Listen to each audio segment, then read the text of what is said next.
Welcome back to Primetime Local News and Sports Talk with Josh and Bucky. That's what we're calling it for today anyways. The local scene has died down a little bit, but there's still plenty of hockey going on, both at the junior level and at the minor hockey level. And an interesting weekend on the junior side. Once again, the Lloydminster Bobcats struggling. Great effort that was just a little bit short in Sherwood Park, and then arguably their worst outing of the year at Fort McMurray. Yeah, a good effort in Sherwood Park against a very good Crusaders team, one of the top teams in the entire league, a team that has a lot of offensive ability. And the Bobcats kept them in check for the most part. Had a good shot to win that game late, couldn't.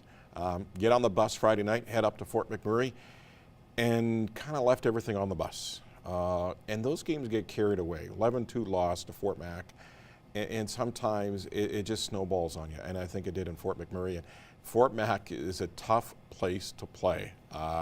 Very passionate fans, get right into it. And again, all of a sudden you're down by a couple, then you're down by 3, then you're down by 4, then you're down by 5, and the next thing you know, you're pulling the puck out of the net and they're double digits. And yeah, it does get carried away. And unfortunately for Nigel and the crew, they took one on the chin, but you got to learn from it, and hopefully they learn from it.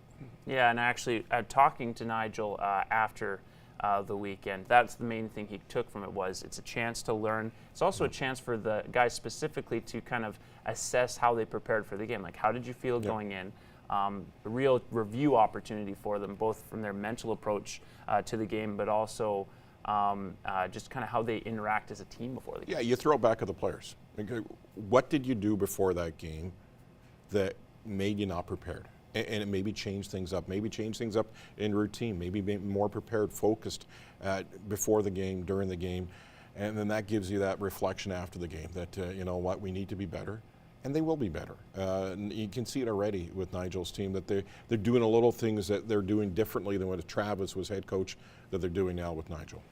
And now another team in action that wasn't completely happy with their results was, of course, one Bucky's familiar with, the Lloydminster Bandits. A huge win over Wainwright. Biggest win of the season, 3-2 over the top team in the league, but they followed that up with a subpar effort against St. Paul. 5-2 on Sunday. Yeah, and you see that happen so many times in sports where a team comes out and, Wainwright's the defending provincial champions, the top team in the province right now, and rightly so.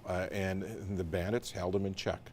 And the Bandits pulled off a big win for the guys on Friday night, and almost to a point where you have almost a letdown because you're so emotionally spent in that game on Friday that I know it's 2 days later and they should have been, charged up again on Sunday, but they weren't. They came out flat, nothing really in the tank at all from the first puck drop to the end of the game, and they lost 5-2 to St. Paul. St. Paul's a good hockey team. St. Paul's now sitting in 4th place in the Northeastern League, so hats off to Joe Young and crew. They came in, and that was their 3rd game in 3 days, and really took advantage of a team and the Bandits that looked lackluster and didn't look interested at times.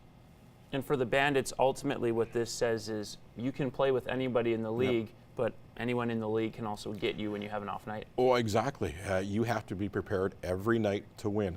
Cold Lake went into Vegreville on Saturday and lost to Vegreville. And Vegreville, that was just their first win of the season. So hats off to Veg, and a tough one for Cold Lake. Yeah. And now we'll look forward to some more Bandits action soon. Obviously, another college night coming up against Vermilion. But for now, we're going to take a break. We'll have more in the next hour on Sports Talk, and we'll also have plenty of other content for you here on Primetime Local News.